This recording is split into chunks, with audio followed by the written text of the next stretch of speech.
Hello, everybody. Welcome to the Wingcoat Audubon Society's monthly program. My name is Kevin Roth. I am the program chair on the board of directors for the Wingcoat Audubon Society. I'm also a Pennsylvania master naturalist, and I also work at the Pennypack Ecological Restoration Trust, which is where we're hosting live tonight. I'm actually presenting for my boss, who is the executive director of the Pennypack Ecological Restoration Trust. Chris is a landscape architect who has practiced for the last 15 years with firms that specialize in ecologically informed place-based design. Chris was a U.S. Peace Corps volunteer, serving as a natural resource management volunteer in a wildlife sanctuary in Thailand, not far from the Mekong River in the late 1990s. He holds a Master of Landscape Architecture from the SUNY College of Environmental Science and Forestry, and a Bachelor's in Environmental Studies from the University of Buffalo. So now I present Foundational Ecosystem Support for Birds from the Executive Director of the Pennypack Trust, Chris Mendel. Thank you very much, Kevin. I cannot share my screen right now. It looks like somebody else is sharing. Oh, 1 second here. Yeah, and while we fix this little glitch here, I'll say I come from Buffalo, New York, of all places, and went to the SUNY College of Environmental Science and Forestry based out of Syracuse, New York. Got my undergraduate out of Syracuse, New York. I got a master's degree in landscape architecture and an undergraduate in environmental studies from the University at Buffalo. Buffalo played a pretty fundamental role in how I became a landscape architect and a conservationist, really being drawn to industrial landscapes, recovering from their industrial legacy, but also having a wealth of beautiful architectural and landscape architectural gems surrounding Buffalo, from Frank Lloyd Wright to H.H. Richardson, and of course, Frederick Law Olmsted, who designed the park system for Buffalo, New York in the late 1870s and 1880s. So I see from the chat that we've got people from Ripon, California, and I believe I saw Edmonton, Alberta. So it's great to see that we've got a wide diversity of folks who are going to be following this intensely local story here. So we're going to spend a few minutes talking about what is the Pennypack Ecological Restoration Trust and what is the context around the trust, because context is everything. And as we talk about ecological restoration, we also need to talk about what are we restoring from? What has that landscape, how has it evolved? How has it been disturbed? And that is fundamental to how we reestablish ecosystem services, and in this case, foundational ecosystem support for birds. Those of you who are in it for the birds tonight, I think what I'm going to do is provide some context to what supports bird life and how it is that we try and do our best to play host to birds, particularly migratory songbirds here, but you'll see others as well. So for some regional context, here's a recent aerial photograph of the Philadelphia metropolitan region. And this green lightning bolt, if you will, that's cutting right through all of that urban growth is the Pennypack Watershed. It's a creek that drains to the Delaware River, and that is that large river there that, of course, drains southern parts of New York State, a good half of New Jersey, the eastern portion of Pennsylvania, and on down to Maryland. The Philadelphia as a metropolitan region is also bounded by the Schuylkill River that you see here to the left, noted by Schuylkill Expressway on the 76. But our little Ecological Restoration Trust is in this trapezoidal pocket up here at the top, bounded by yet another highway. This, in this case, is I-276. So we at the Pennypack Trust own 276 contiguous acres. Did I just say that? 725 contiguous acres along 4 miles of the Pennypack Creek inside that trapezoid. And we help our neighbors conserve another 133 acres. As of next week, it'll be 134 acres, 144 acres, where we have purchased the development rights from that land, and we're here to ensure that development will never happen on that land. What you're looking at here is a Google Earth axonometric image of our landscapes. And as you can see, it's a mosaic of landscape or habitat types. And you see grasslands, you also see horse pasture right there in the foreground, quite a bit of forest that is maturing. That is essentially the floodplain and upper reaches or upper portions of the creek coming out of that valley. But you'll also see that there's remnants of estate landscapes out there to the right. You'll see that there's a church grounds to the far north, and I'll show you some historic images of that. What is essentially a carnival field out here to the left, a golf course. There's an awful lot of suburbia that surrounds this place. We are essentially an island of habitat that is surrounded by all these different types of disturbances and very human-centric uses. And we have this gentleman to thank for the majority of the formation of the Pennypack Ecological Restoration Trust. He passed away less than a year ago. His name is Feo Pitcairn. Just a fantastic gentleman who ran the family business for some time, but really established this place as a watershed association, and then its migration into a land trust through the 80s and 90s. He's also a world-renowned photographer and filmmaker, and he spent an awful lot of time photographing the Pennypack Trust and its various natural conditions. And you'll see some of that work in here today. And he is a vehicle for providing some historical context to where we are. This is actually where Feo grew up. This is the Lord's New Church. It was the church complex that I showed you at the very top of the screen of that axonometric. This is probably taken in the mid-1940s. And this is an idealized version of the type of agriculture that has been happening here since 1750. So most of this area is recovering from intense agriculture, as well as milling and firewood production and forest uses. I'll show you examples of that in a second. But Feo grew up in this idealized context, very close to the animals that his father and mother raised here in that beautiful barn complex you just saw. And here's another example of the landscapes of the Pennypack Trust, probably from around 1900, maybe 1905. Those beautiful percherons are about to drag out that, 150 years of sycamore life on that carriage behind it. So even the woodlands have been very highly utilized for that 250 years. That tree is on its way, no doubt, to become a beam or a joist or a rafter somewhere here in Huntington Valley.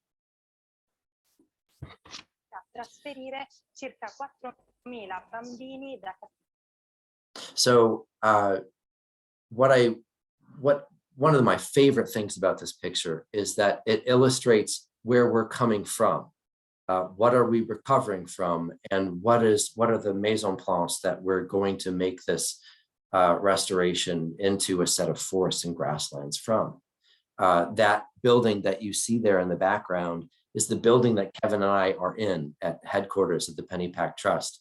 This picture taken, no doubt, in the depths of January or February of 1945. And what I want to point out here especially is these little wisps that happen in a rhythm as they approach the camera lens. You can see those wisps that I'm trying to put my cursor on here. And those wisps, about 70 to 80 years later, have become those now mature maples that you see marching down that same driveway that the camera was on. And it is highly illustrative of the kind of change that this landscape is capable of. With just the right amount of guidance and nurturing, we can return to a forest-like or scrubland condition, so long as we can make sure that we're planting the next generation of trees and of shrubs or of grasses, and we're doing the right things with regard to management of invasive species, not using too much herbicide, et cetera, to try and guide that area, to try and guide that forest recovery. In a similar way, and what was in the foreground of that axon, which was the second slide, is a farmland that had been used right up to the 1980s, although haltingly. This is a picture of that farmland that has now been restored to a warm season grassland. And in fact, the guy who did that restoration and guided that restoration, David Robertson, is on this meeting today.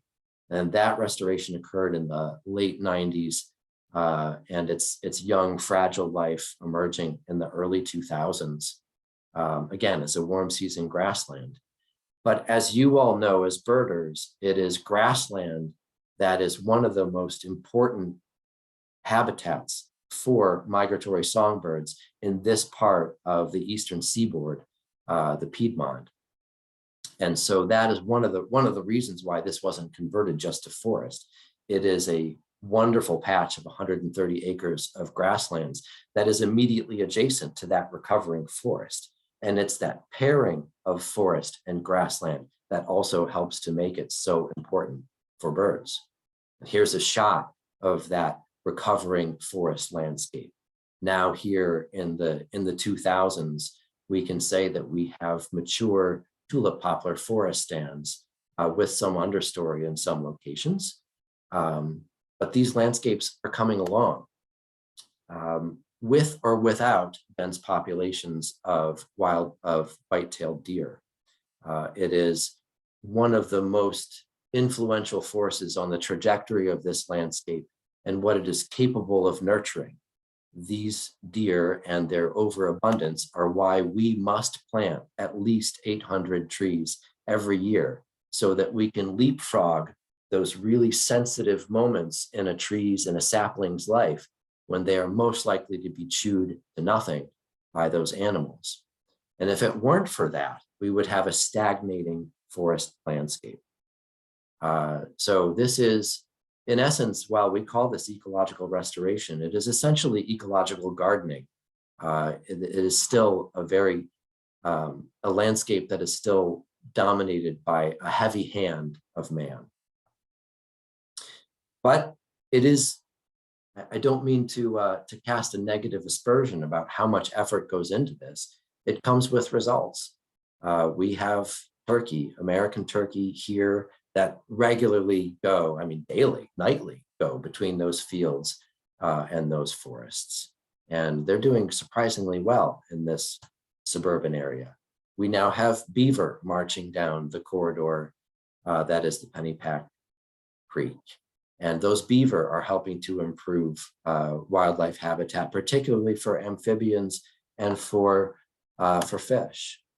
But it is the idea and the ideal of plant communities as a whole and nurturing those plant communities that is, I think, most important to us and has been generationally since the beginning of the Watershed Association and the Pennypack Trust.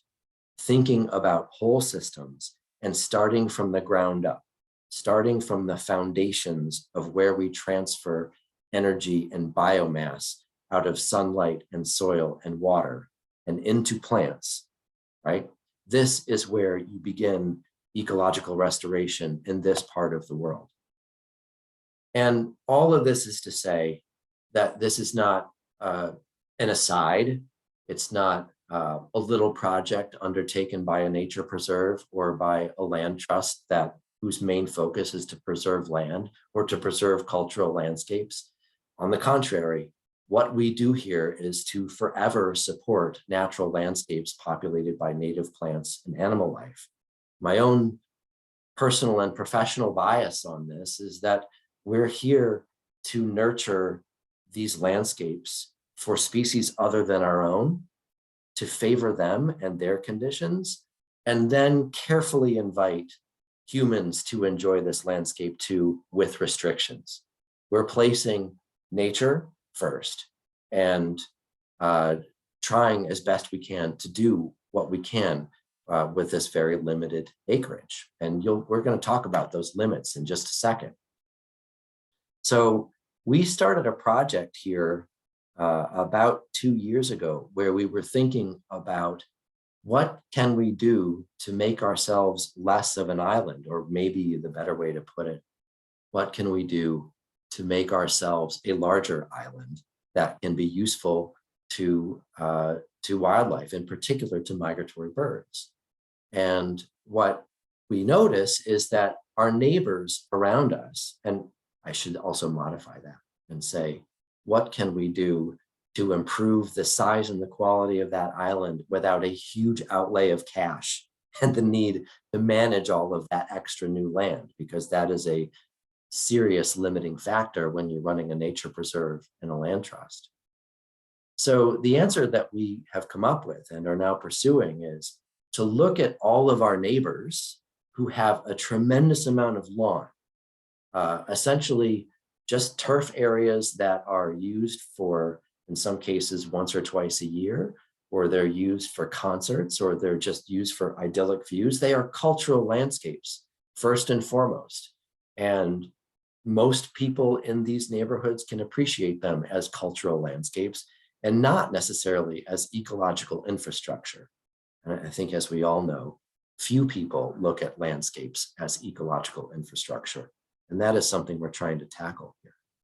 So our project is to look at some of our near neighbors, engage with them, and say, what can we do to help you change your mind about grass, about turf, and let it go for a little bit and see if that lack of disturbance can usher a change, again, from the bottom up, from the soils to the plants, to the bugs, and ultimately to the birds, so that we can expand the ecological uplift of this area. So again, the main points were to look at large landowners first and have discrete conversations with those folks and help them at no cost. One of the things that I think the Pennypack Trust is ready, willing, and able to share at any time is our passion for making natural spaces healthy, or for simply making more spaces natural, and to help guide them in experimenting with their landscapes. What else can you get out of this landscape that might be essentially single purpose? It's meant to host a carnival for 3 days out of the year. Well, what's it going to do for the other 363 days out of the year? And how can we help you appreciate those other functions that it can perform? So essentially trying to take any kind of financial risk out of experimenting with their landscapes, and also give them some lenses for appreciating what that other value is. And if we can get those couple partners to trial that, then perhaps we could have them convince other neighbors to do the same. So this is, again, more than just a side project. This is something that could be a strategic ambition of ours for a very long time. So one of the first questions that we need to answer here, if we're asking people to change their turf areas to a grassland of sorts, is, well, what is a grassland anyway? And generally speaking, grasslands are made up of warm season grasses and cool season grasses, ideally intermixed with forbs or flowering plants. Not to say that grasses aren't flowering plants, but flowers that we would recognize from decorative purposes. Warm season grasses, a lot of Indian grass, a lot of panicum, and I'll show you an example of how they come up later in the season. They generally emerge April, May, but they're reaching heights of 3, 5, and 6 feet around July, August, September, where cool season grasses generally much smaller, lots of fescues, and they're emerging right at the beginning of spring and starting to turn brown in late June and July. And here's a really good example of that. This is a picture of the orchard, an agricultural relic that we have here at the Trust on the right, and intentionally planted warm season grasses on the left. And this picture is probably from July. I think it's the first week of July, maybe the last week of June. And the cool season grasses on the right, you can see they're about 2, maybe 3 feet high, and their seed heads are fully out and they're browning out. Meanwhile, on the left, the warm season grasses are just getting started. And in a few months, that grass is going to be well overhead, easily 7, 8, 9 feet overhead in patches. And it's a beautiful thing to see, really nice. But very different mixes of seeds, very different types of grasslands, but they are combined to make a turf grass. So that's why your grass on your lawn can stay green from April all the way to October, is because it's a blend of both cool and warm season grasses. But we want those grasses to grow more or less undisturbed, because we want those grasses to have a relationship with insects, particularly larval insects. And those of you who've been following Doug Tallamy, you all know now very well, and we really thank Doug Tallamy for beginning this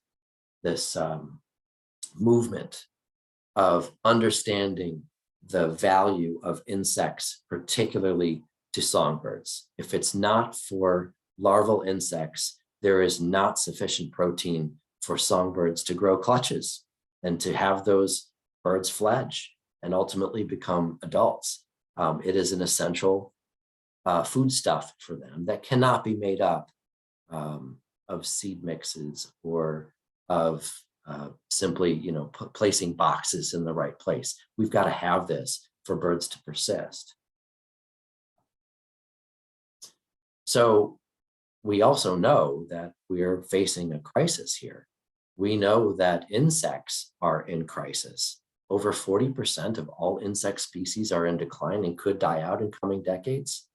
Germany has witnessed a 75% decline in insect biomass just in the last 27 years.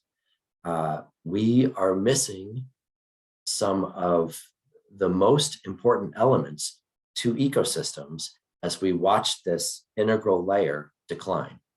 We really have to address this. So the next couple slides are essentially our sales pitch to begin these relationships with those large landowners.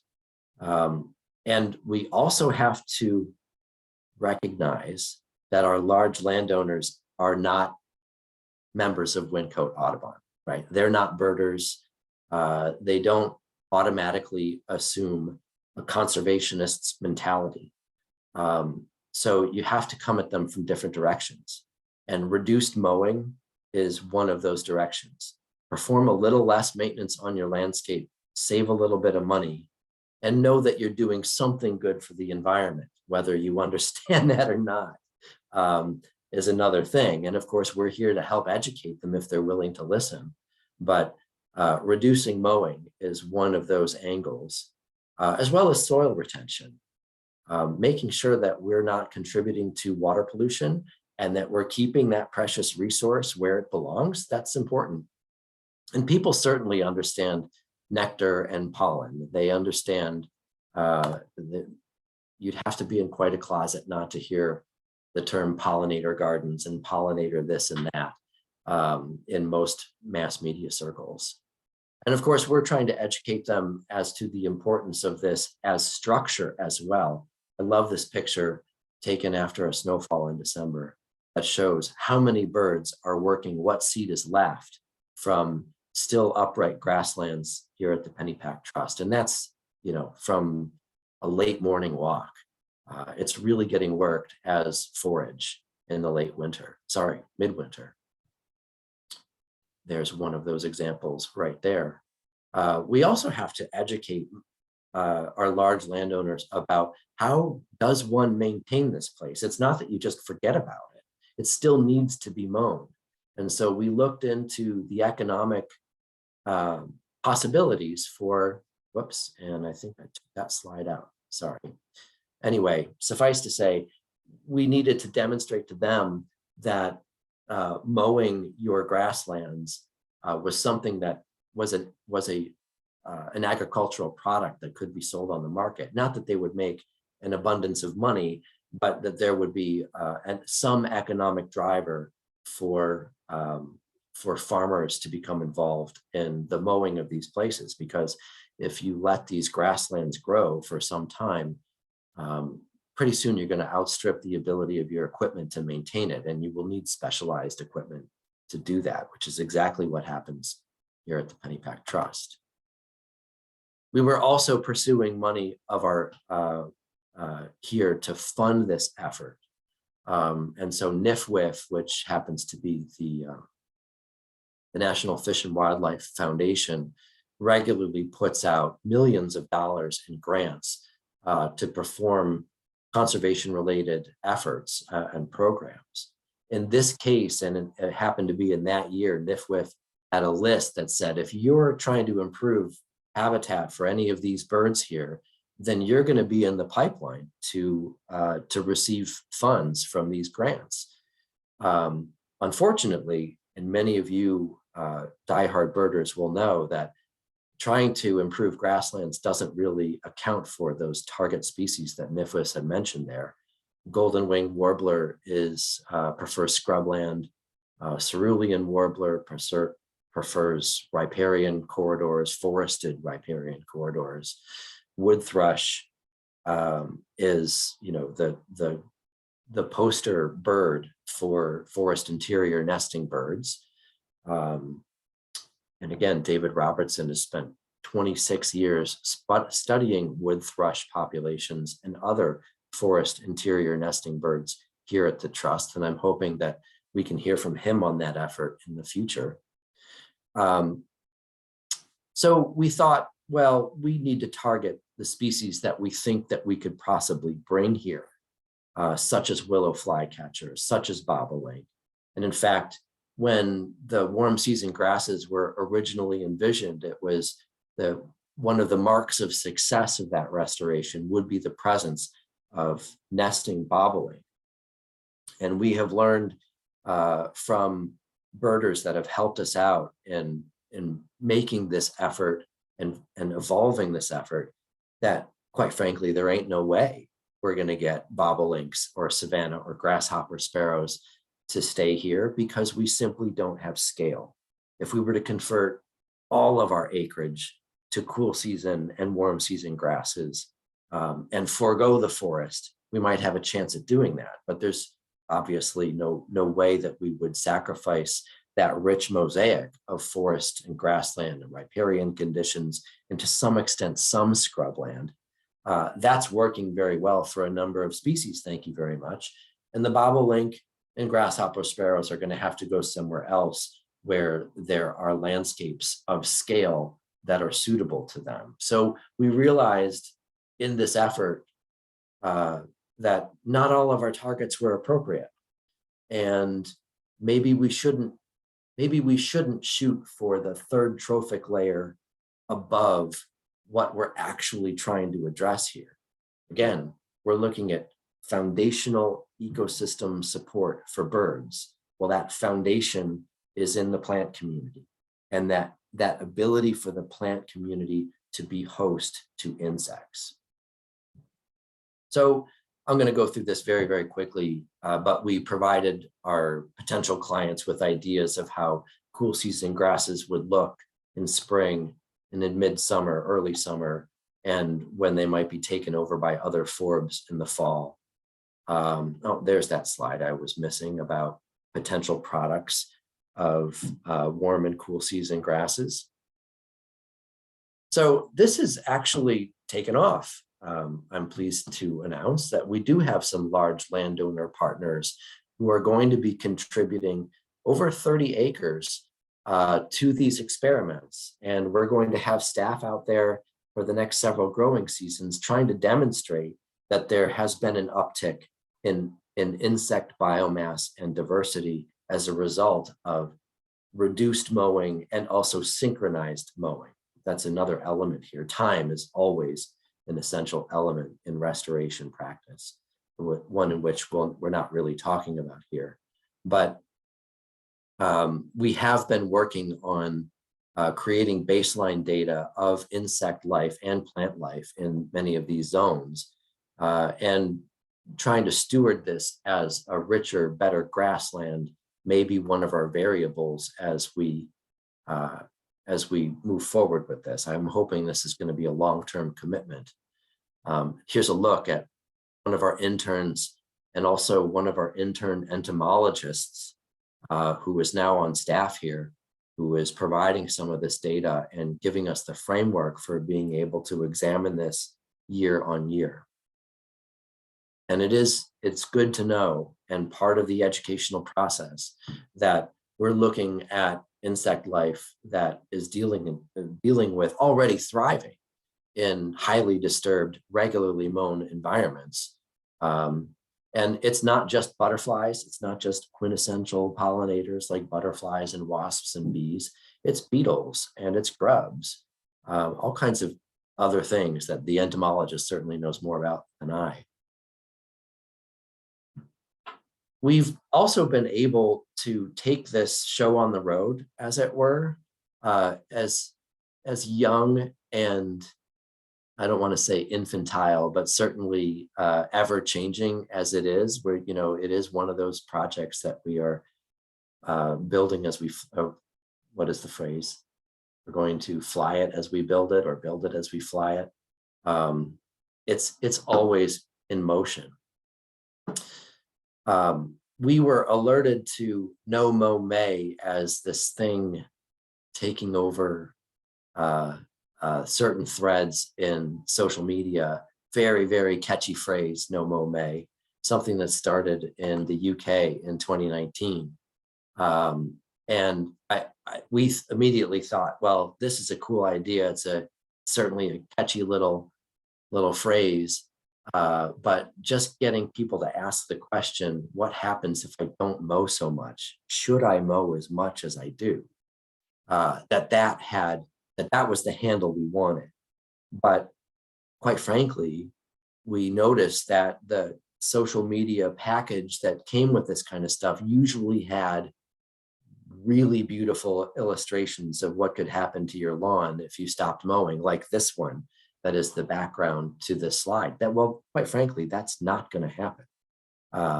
If you stop mowing your grass, it's not going to show up like that. I can promise you. If you stop mowing your grass, it's going to turn to scrubland. Ultimately, it's going to get weedy. It might become completely overgrown with porcelainberry, or you might get interesting trees and shrubs as a result. But it's not going to become some beautiful flower meadow instantaneously. But again, we're trying to show people what will really happen and ask the question, should you mow as much as you do? And if you're not going to mow, when's the most important time to leave that lawn alone?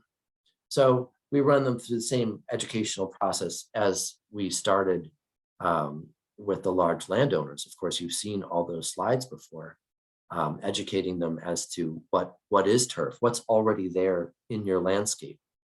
You cannot assume that people know those things. And talk to them about mowing from an ecological perspective. Mowing is constant disturbance. And it can really set back plants who are interested in trying to set flower buds or to set seed heads. And that's an injury that they must recover from. And recovering from injury can be very water intensive. It can be very fertilizer intensive, just as one must feed a cold on their recovery from the common cold.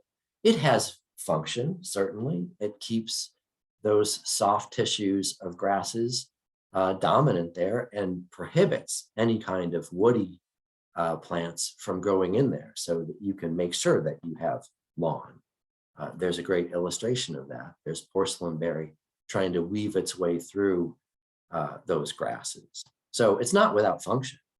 And by the way, grasses are not without a way of responding to those disturbances.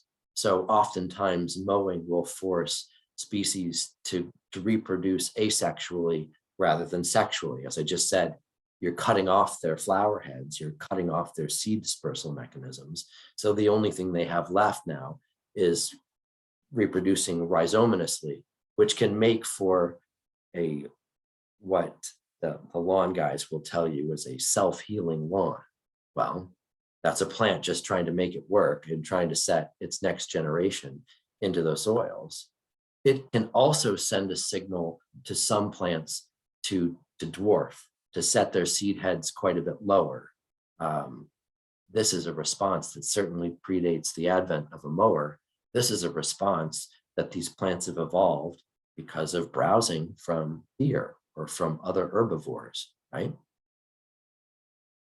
But the substance of this presentation that we're really just starting to roll out, this is the first of a 3-piece educational series on no mow May, or reducing your mowing, and how to do that in your neck of the woods. Let's talk about the value of this ecologically. How are plants, how can grasses be hosts to insects? And as I said before, everybody is talking about pollinator gardens and the need for pollinators. And that's, of course, a set of relationships and mechanisms based on the transfer of nectar and of pollen. And I think most people kind of reflexively think of these kinds of insect flower, insect plant relationships, but it's certainly not the only one. It's an important one. And here is a hint at that element of time. For those of you who know beekeeping, I'm a hobbyist beekeeper. You'll know that there's 2 seasons for putting on honey, because there's 2 seasons for a lot of nectar flow, and that's happening in May and June. And you'll put on pounds and pounds of honey if you're having a good spring, and then you'll go through this dip that's called the dearth, and then you'll have another nectar flow occurring in August and September, usually from goldenrod and asters and others. But there's that relationship writ large between plants and insects, particularly Apis mellifera. And it's important to have a diversity of flowers. Everybody knows that. Your rain gardens and bioswales and your flower gardens should have a diversity. And of course, there's cultural attributes to that too. But what about herbivory? What about simply letting your plants become food for that higher trophic level? Oftentimes, we're sold millions of dollars worth of herbicide, insecticide, to make sure that herbivory doesn't happen. And we are essentially staunching the flow of energy through our food chains every time we do that. So letting your plants become food, if you can stomach that, could be important.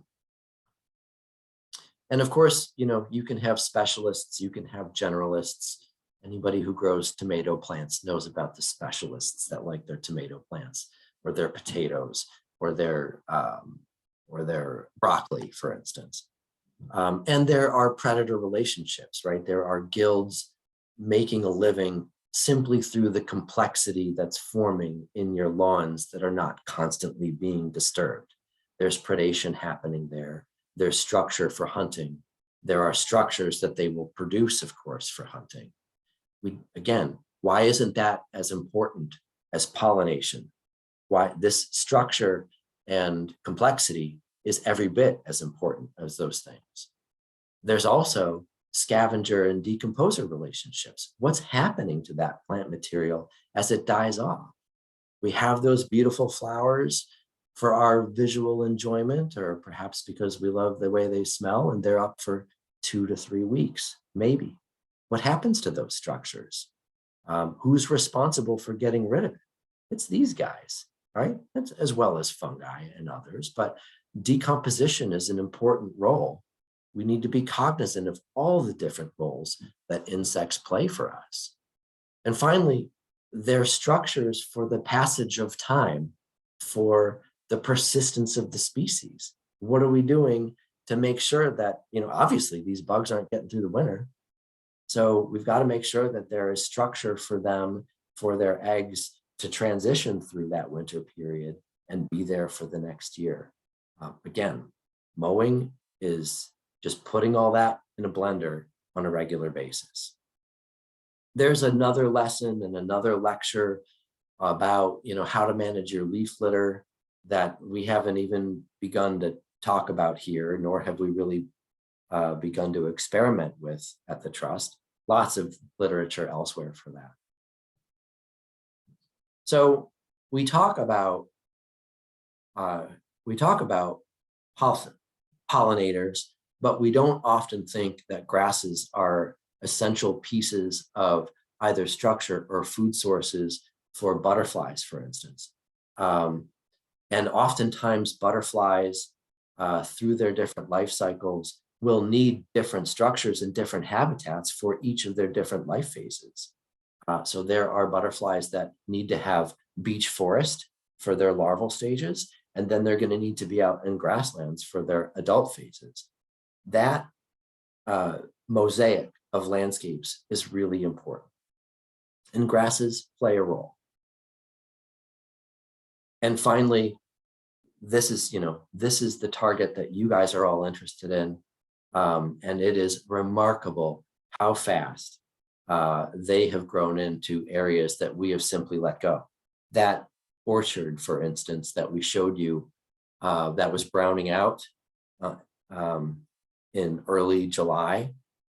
It was early June when red-winged blackbirds were literally placing nests inside those grasses.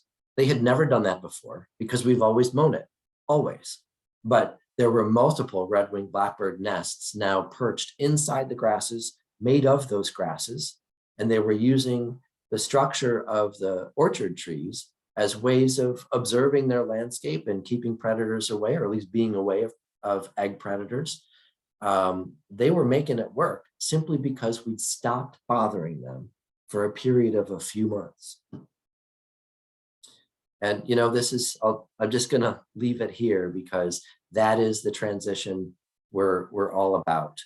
That is the picture that I think really synthesizes that those foundational layers to enable songbirds to persist and to choose this place as home rather than to move on. I have other slides here, but I think just out of time and the preciousness of attention, I'm going to stop. But just know that if there are other aspects of this that you want to explore through questions, I'm happy to do so. Kevin, I'll hand this back over to you for whatever Q&A, and anything's good by me.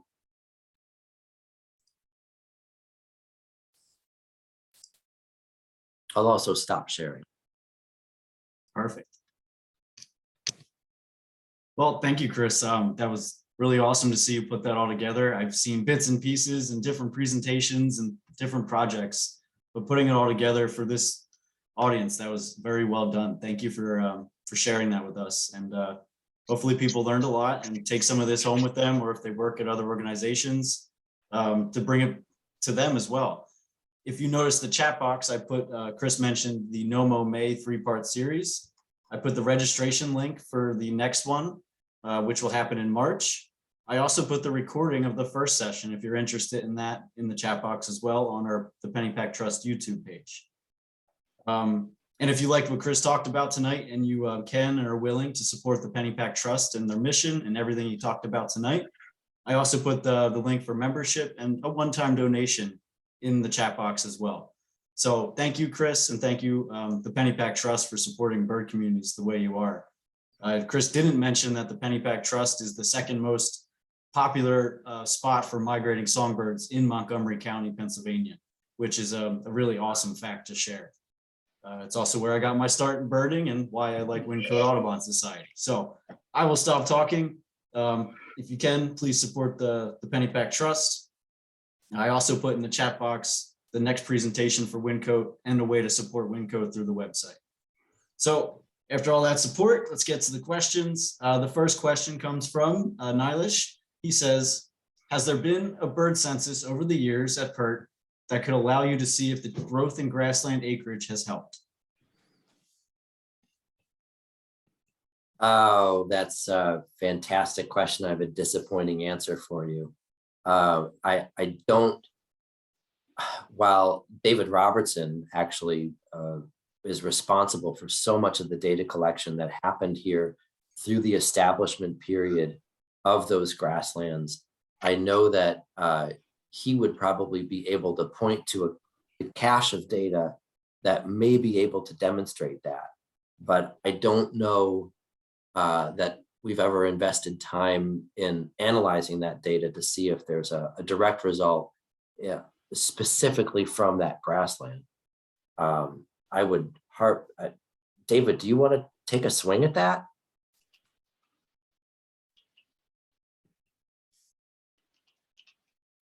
There weren't any, we didn't do any detailed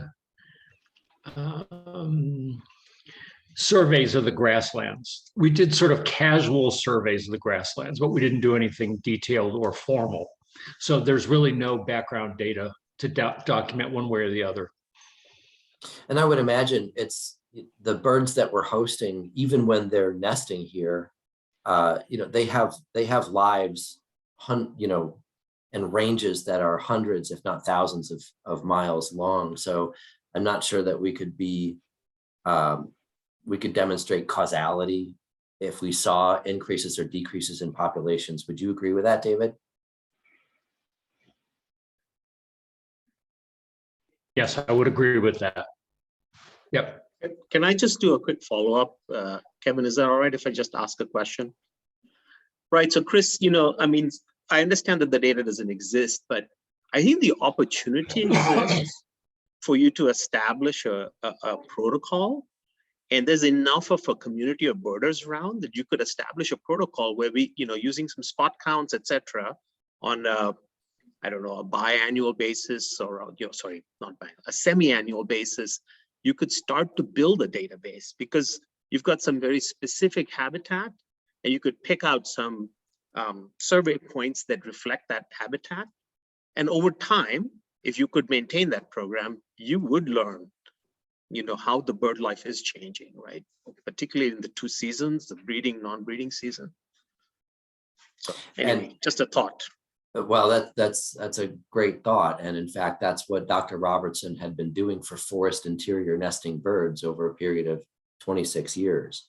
And that data is fascinating. And as I said, I hope David can unpack that for us, because the analysis is pretty awesome. But I would think that we would probably yield better regional data by looking at Christmas bird counts and backyard bird counts, and simply looking at changes over time within a very specific region of a packet of data, or I should say a refined geography. Chris, we did start planning some of that stuff, and we were hoping Windcote Audubon Society would help us out with volunteers once we do get this kind of underway, to kind of track exactly that using point counts such as Climate Watch, just like that. But good question. Well, we'll definitely be reaching back out once we get a little bit on our feet, I think. Miriam was the next in line to ask a question. I think she wanted to talk. Now's your time, Miriam Schaefer, if I have it correct. If you want to go on, unmute yourself. I see her. She's trying. Take your time. If you put your mouse on the screen, if you go on the bottom left, there's the mute option. You may want to click that.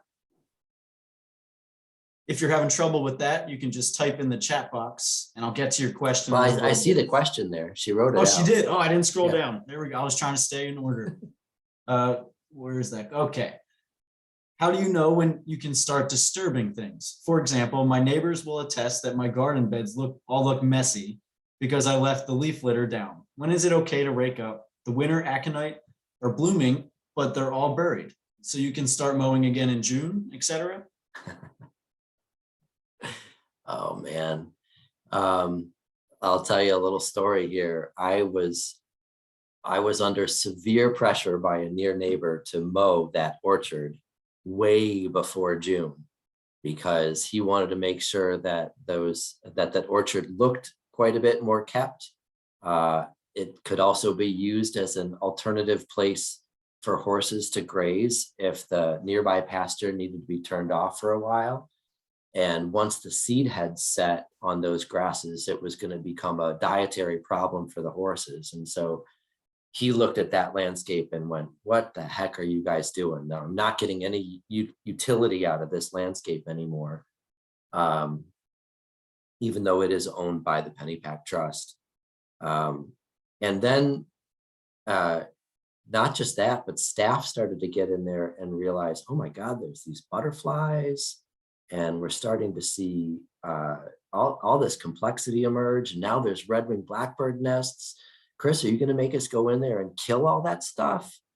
And, you know, not to put too fine a point on it, the answer is, yep, you got to go in there and kill that stuff. We waited until those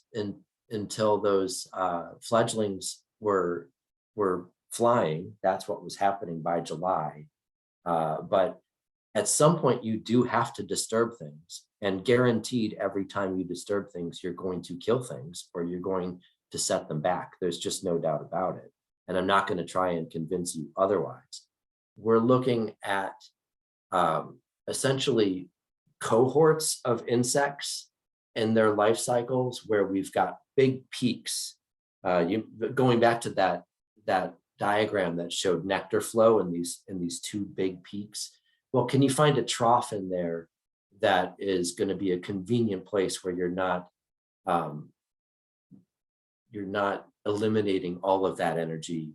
You're letting the vast majority of it flow through. Keep in mind, we weren't letting any of that flow through before. So everything is uplift. But there's no way in which you can manage a landscape and keep it as a grassland, which is a static landscape. It's no longer progressing as a scrubland. You can't have that without causing death and disruption. That's just part of the game. And one of the things that is going to be really interesting about our next presentation is, well, not many of you have the kinds of powerful mowers and tractors that we have that can knock down grasses that are now 3 feet tall. So what is it that you as a landowner can do with your little tiny Honda 1-stroke 5-horsepower engine? So there's all, and then of course there's code issues. There's how much do your neighbors hate you by now? There's all kinds of factors that need to go into this. So, and I'm not trying to make your neighbors hate you, by the way. They hate me anyway, although it's catching on. I see that in your comment that things tend to get woolly when you're favoring natives and when you're favoring complexity, and not a lot of people have an eye for that or have any care for it whatsoever. I think there's a whole script of design and design thinking that can help you bridge the gap between ecosystem services and culturally appropriate aesthetics. But again, that's, I mean, I spent 15 years trying to crack that nut, and it's different in every single place. So I hear you, but just, I think the best thing I can say is get comfortable with the fact that you've always been performing disturbance. You've always been mulching that energy. Just let's try and do it in a in a smarter way. Well, my concern is that, so I left my beds the way they are, and all my neighbors hate me. Although actually, I'm joking. They're actually beginning to understand. But what I'm concerned is if I do it too soon, that all the good that I did all winter is all going to be trashed, or So how do you know? And the problem with really small landscapes is that you can't diversify it. You can't go in there and mow it. You can't mow half of it and leave another half, right? But there are ways in which that you can collect that leaf litter and put it into a pile somewhere and let those eggs come through. There's ways in which you can cache that kind of energy and micromanage it if that's the level of detail that you want to take on. But again, every single I'll place put it on the compost heap. Okay, thank you. Yes. Thank you, Chris. And I think that exemplifies why I'm so excited about this project is that, like you said, there's the flashy pictures online, but the Pennypack Trust, we're trying to give an honest representation of what this actually looks like. And, realistic expectations for homeowners and large landowners alike. So that's one of my favorite parts about this. It takes work, time, energy, and education. I like to say, leave the pitchforks at home with your neighbors and educate them. It's a growing movement. And as long as we stay honest and positive with our neighbors, it's going to keep catching on and making an impact. So that's one of my favorite parts. We have one more question and then several good comments, but we're going to end with this last question. If you do have any other questions, myself, Chris, we're easily reachable through the Pennypack website and the other resources I shared tonight. So if you have any other questions, we're going to end with this last one. It is from John, and he says, does fire play a part in grasslands? If so, do you plan any controlled burns? Boy, talk about mortality when it comes to fire. But that is a natural cycle. That is the progenitor of grasslands here in this part of the eastern seaboard and the Piedmont, is that you would have trees drop because they're senescing. You'd have lightning strikes, and a good intense fire is going to get you down to bare soil pretty fast. And it's the grasses and the forbs that are the first to emerge. And it takes, depending on your location and aspect and seed bank and rain, it takes a decade or it takes several decades for that to become scrubland. But fire is the natural way of ensuring that you're going to have grass year after year. That's what's getting rid of the woody materials. It's also ironic. I'm not sure if this is irony or not, but it's also responsible for unlocking the fertility or the fecundity of oaks and other species. A lot of northeastern hardwood forests are fire dependent, but they're not fire dependent in the way that they might be out west or in the plains. They are dependent on fire cycles that are 6 to 20 years before repetition. So fire is absolutely a natural means of grooming your landscape from an ecosystem point of view. However, if we were to start a fire here at the Pennypack Trust, and if that fire were to get even mildly out of hand, we would have lawsuits with near neighbors that would easily get us into the tens of millions of dollars in damages, and bye-bye land trust. In addition to that, we happen to be on the final approach to Northeast Philadelphia, and there's no way the FAA would let us burn our areas here. So I would say primarily the limiting factor is the fact that we have warm season grasses that are 6-9 feet tall, huge amounts of fuel that go up in a hurry when you burn that either in winter or in early spring. And to keep that under control is certainly not something I'm experienced with and that our staff are not qualified to do. Natural lands and the folks responsible for a lot of landscapes that were Duke, am I saying that right? DuPont's those folks manage cool season grasses and do use fire at Mount Cuba, for instance. But they're doing it in cool season grasses in March when there's very low fuel, and all of them are trained to do it. So I wish we could dabble in it, but it's an intensely risky thing. Good answer. Thank you, Chris. I'll say one more thing on that, and that is to say, well, what the hell do you do with grasses that are 9 feet tall and producing tons of biomass that's just standing there on the landscape? And the answer is that it's mown by a farmer who then bales that material and sells it as a biofuel some years, or he will sell it to folks who are interested in sediment traps. The market changes every year. Sometimes it's just mushroom compost, but that biomass is hauled off site. Some of it is laid down and left here, but most of it is hauled off site, particularly when there's a buyer for it. This year, my understanding is that there is no buyer for it. So we're going to see it cut and dried and laid through most of the trust. But we'll have some of it carted off just because it is a bit of a risk. Yeah, but that's why ecological restoration is also ecological gardening. It is a very ham-fisted approach to natural systems. Thank you, Chris. So I'll just reiterate from all the comments here, what a great presentation. And Pauline Bentley said, I think it was Bentley. Pauline said, wow, made it, must have been good. Thank you. Outstanding presentation from Stephen, extremely informative and well done. Thank you, Chris. Love what you're doing. No mo may. Thank you, Shirley. Last question. And then we'll finish with a comment from Dave Robertson, which I didn't know. Thank you, Dr. David. One good indication that the created warm season grasslands attract grassland nesting birds is the fact that sedge wrens nested in the created warm season grasslands during 2 summers. And they are among Pennsylvania's most finicky grassland and wet meadow nesting birds.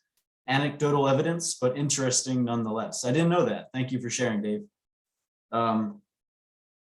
Yeah, there's just so much to learn with this topic, and you can kind of go down different rabbit holes where you're at. But first and foremost, it's about creating the foundation for birds, which starts with, like Chris said, the insects, the soil, the plants, and everything like that. So thank you, Chris, for this great presentation. Thank you, Lee, and the Wingcoat Audubon Society for hosting and getting 48 people to come out from across the United States and 1 person from the UK. So thank you all. Enjoy your Friday night, and happy birding. Thank you.